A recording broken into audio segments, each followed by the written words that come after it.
नमस्कार, बेस्ट ज्ञान चैनल पर आप सबका स्वागत है। रोज की तरह आज के इस वीडियो में हम देखेंगे मध्य प्रदेश और देश के अब तक की दिन भर की बड़ी खबरों का सारांश। डेली न्यूज़, करंट अफेयर्स, सरकारी नौकरी, योजना, मौसम और मंडी भाव की जानकारी के लिए बेस्ट ज्ञान चैनल को सब्सक्राइब करें और वीडियो को पूरा देखिए ताकि पूरी जानकारी आपको मिल पाएगी। मौसम विभाग भोपाल ने आगामी 24 घंटे के दौरान प्रदेश के बहुत सारे जिलों में भारी से अति भारी बारिश की चेतावनी जारी की है। कृषि मंत्री शिवराज सिंह चौहान ने सोयाबीन का भाव बढ़ाने की घोषणा की है। आगे विस्तार से इस खबर को देखेंगे। सबसे पहले देख लेते हैं मौसम के अगले 5 दिनों का हाल और भविष्यवाणी।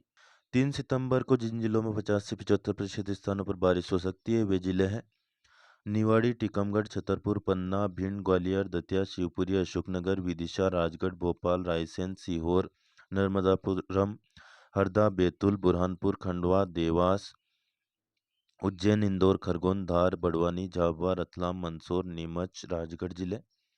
अन्य जिलों में 25 से 50% स्थानों पर बारिश हो सकती है। 3 सितंबर को मंदसौर, रतलाम, देवास, सीहोर, हरदा और बैतूल में भारी बारिश का अलर्ट है। 4 सितंबर को जिन जिलों में 50 से 75% स्थानों पर बारिश हो सकती है वे जिले हैं भिंड, ग्वालियर, दतिया, शिवपुरी, श्योपुर, नीमच, मंदसौर, रतलाम, आगरमालवा, उज्जैन, राजगढ़, शाजापुर, देवास, विदिशा, भोपाल, सीहोर, हरदा, बुरहानपुर, नर्मदापुरम, रायसेन, विदिशा, सागर, दमोह, जबलपुर, सिवनी, छिंदवाड़ा, पांडुर्णा, मंडला, डिंडोरी, उमरिया, कटनी, पन्ना, सतना, मेहर, शहडोल, अनूपपुर, सीधी, मऊगंज और रीवा जिले। अन्य जिलों में 25 से 50% स्थानों पर बारिश की संभावना है। 4 सितंबर को मंदसौर, रतलाम, सीहोर, रायसेन, नर्मदापुरम, छिंदवाड़ा, सिवनी, उमरिया, मेहर, सतना और रीवा में भारी बारिश का अलर्ट है। 5 सितंबर को अनूपपुर में 75 से 100% स्थानों पर, ग्वालियर, दतिया, श्योपुर, शिवपुरी, गुना, अशोकनगर, विदिशा, सागर, रायसेन, नर्मदापुरम, हरदा, राजगढ़, आगरमालवा, उज्जैन, इंदौर, धार, झाबुआ, रतलाम, मंदसौर, नीमच, रीवा, सीधी, सिंगरौली, शहडोल, उमरिया, डिंडोरी, मंडला, बालाघाट और सिवनी में 75 से 50% स्थानों पर, अन्य जिलों में 25 से 50% स्थानों पर बारिश का अनुमान है। 5 सितंबर को प्रदेश भर में बिजली चमकने या गिरने का अनुमान है। 1 सितंबर को धार जिले की राजगढ़ मंडी में प्याज का भाव 800 से 3000, औसत भाव 2000। खंडवा मंडी में प्याज 2200 से 2500, औसत भाव 2400 रुपये तक बिका। गेहूं का अधिकतम भाव कटनी मंडी में 2625, पृथ्वीपुर 2560, निवाड़ी 2621, मेहर 2610, उमरिया 2575, धार 2875, सागर 2600, बड़ा मलहरा 2575 और खनियादाना में 2570 रुपये प्रति क्विंटल रहा। सोयाबीन का अधिकतम भाव सारंगपुर मंडी में 4400, बीकनगांव 4600, सोयतकला 4511, अलीराजपुर 4200, धार 4510, सेलाना 4150, उज्जैन 4325, राजगढ़ 4170, देवास 4600 और नलखेड़ा मंडी में 4341 रुपये प्रति क्विंटल रहा। भारतीय जनता पार्टी देश भर में 2 सितंबर से राष्ट्रीय सदस्यता अभियान चला रही है। शाम 5 बजे इसका मुख्य कार्यक्रम होगा भाजपा केंद्रीय कार्यालय विस्तार, नई दिल्ली में। मुख्यमंत्री डॉक्टर मोहन यादव ने प्रीति पाल को पेरिस पैरालंपिक्स 2024 की 200 मीटर T35 स्पर्धा में कांस्य पदक जीतने पर हार्दिक बधाई और शुभकामनाएं दी हैं। इनका फोटो आप यहां पर देख सकते हैं। प्रीति ने एक ही पैरालंपिक में 2 कांस्य पदक अर्जित कर कीर्तिमान स्थापित किया है। इसलिए यहाँ से एक प्रश्न बन सकता है आपकी प्रतियोगी परीक्षाओं में कि एक ही पैरालंपिक्स में 2 कांस्य पदक जीतने का रिकॉर्ड किसने बनाया है, तो आपका आंसर होगा प्रीति पाल। कृषि के क्षेत्र में उपलब्धि है विशेष। मध्य प्रदेश अब फिर बन गया है सोया प्रदेश। 5.47 मिलियन टन उत्पादन के साथ देश में पहला स्थान मध्य प्रदेश ने हासिल किया है। देश के कुल सोयाबीन उत्पादन में मध्य प्रदेश का योगदान 41.92% है। प्रदेश में सोयाबीन का रकबा 2022-23 की अपेक्षा 2023-24 में 1.7% बढ़ा। इससे उत्पादन में भी बढ़ोतरी हुई है। किसानों ने अपना काम किया, लगातार उत्पादन बढ़ रहा है। इसमें मौसम का भी योगदान है, सरकार का भी सिंचाई में महत्वपूर्ण योगदान है, लेकिन सबसे महत्वपूर्ण योगदान है किसान की कड़ी मेहनत का।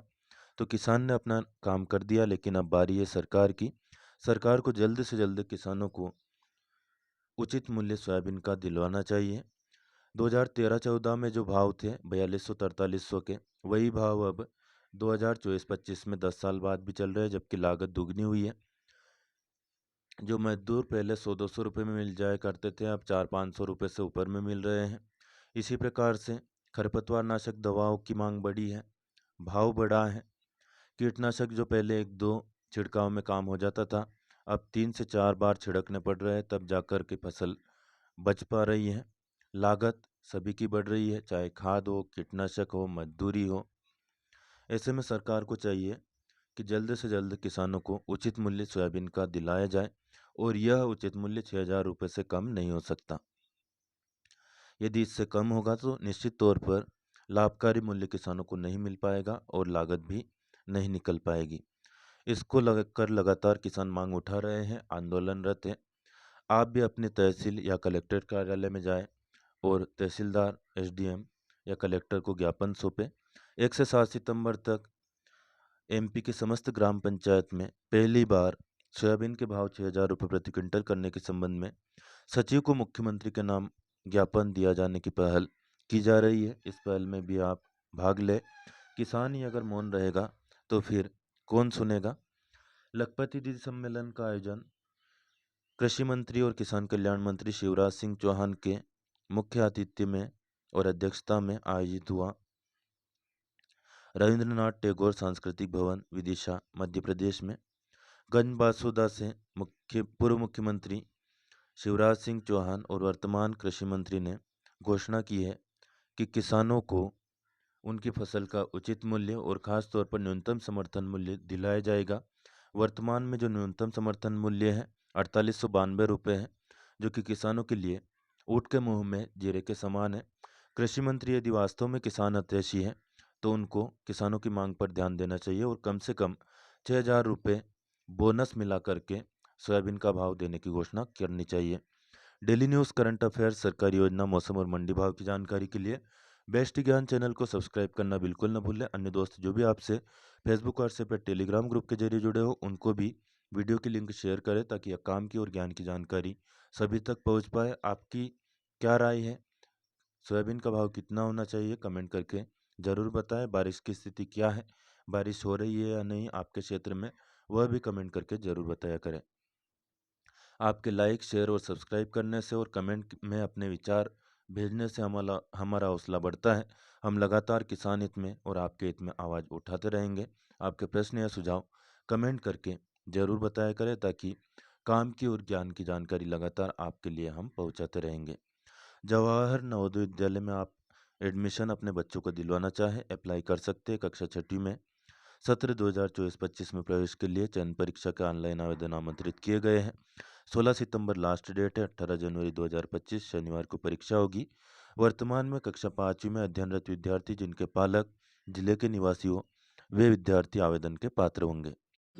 आरबीआई यानी कि रिजर्व बैंक ऑफ इंडिया के द्वारा आरबीआई की इस प्रतियोगिता का आयोजन किया जा रहा है, जिसमें 25 वर्ष तक के अंडर ग्रेजुएट विद्यार्थी कॉलेज में पढ़ने वाले भाग ले सकेंगे।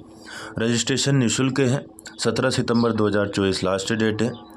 4 चरण का इसमें राउंड होंगे: online round, state round, zonal round और फाइनल राउंड। इसमें यदि आप जीतते हैं, पहला इनाम 10 लाख रुपए, दूसरा इनाम 8 लाख रुपए और तीसरा इनाम 6 लाख रुपए का मिलेगा। अधिक जानकारी के लिए इस क्यूआर कोड को आप स्कैन कर सकते हैं, लिंक दी हुई है, इस पर जाकर के विस्तृत जानकारी भी देख सकते हैं। सभी बिजली उपभोक्ताओं की अब केवाईसी होगी। उपाय ऐप के जरिए आप कर पाएंगे घर बैठे अपने मोबाइल से। कृषि भूमि की रजिस्ट्री के साथ नामांतरण करने वाला मध्य प्रदेश देश का पहला राज्य बन गया है। यहाँ से भी प्रतियोगी परीक्षाओं में प्रश्न बन सकता है, याद रखिएगा। ऑनलाइन रजिस्ट्री होगी, सर्विस प्रोवाइडर की ज़रूरत नहीं होगी, खुद जनरेट कर सकेंगे स्टाम्प भी। 10 करोड़ प्रॉपर्टी की जियो टिकिंग होगी। आधार जैसा नंबर होगा, एक क्लिक पर पूरी डिटेल भूमि की मिल जाएगी। इससे ज़मीनों का फर्जीवाड़ा भी रुकेगा। संपदा 2 के बारे में जाने, रजिस्ट्री में क्या बदलाव होंगे और क्या फ़ायदा होगा। देखिए, गाइडलाइन से लेकर सर्वे तक सब कुछ ऐप से होगा।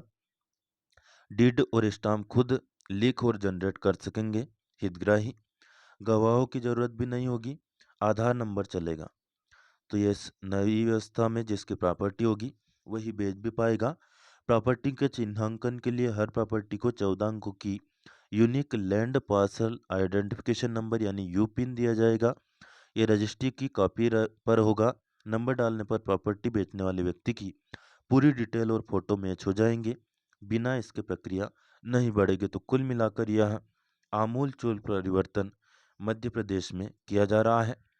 आरबीआई ने एक बड़ी सौगात देते हुए एक क्लिक पर मिल जाए लोन ऐसी पहल की है। नाम दिया गया है यूएलआई। यूएलआई का फुल फॉर्म क्या होता है? Unified lending interface. याद रखिएगा, यूपीआई की तर्ज पर यह लोन क्रांति लाने की तैयारी आरबीआई कर रहा है। अगस्त 2023 से पायलट प्रोजेक्ट चलाया जा रहा, अब पूरे देश में इसे लागू किया जाएगा। आधार, पैन और जमीन जैसे रिकॉर्ड जुटाकर लोन की क्षमता देख लेगा बैंक। इंस्टेंट लोन ऐप का मायाजाल इससे टूटेगा। छोटे पर्सनल लोन लेना आसान होगा। ऐसे कर्जदारों में 65% लोग 35 साल से कम आयु के हैं। फिलहाल इस वीडियो को करते हैं यहीं पर समाप्त। लाइक, शेयर और सब्सक्राइब करना बिल्कुल ना भूलें और आपके प्रश्न या सुझाव कमेंट करके जरूर बताएं। धन्यवाद। जय जवान, जय किसान, जय हिंद, जय भारत।